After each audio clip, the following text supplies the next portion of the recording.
The raw data is good and it's interesting and it gives you all these new things to write about and to analyze and to look at, but ultimately somebody has to parse through that and say, okay, great, I can have a live video recording of everything this person is seeing that day on Google Glass. But what does that really mean? I get it that that content's being created, but at certain points you have to think about editing and curating and not just having all these data points out there. I think the problem with metrics is twofold.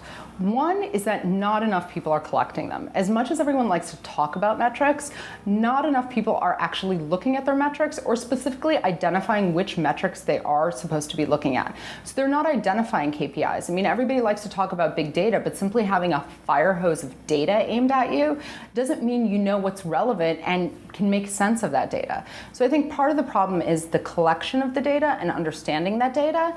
And I think the second part of the problem is contextualizing it and knowing what to do with it.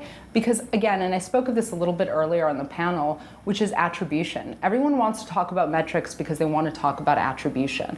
And they want to say, I created that last click. I created that purchase-driven experience.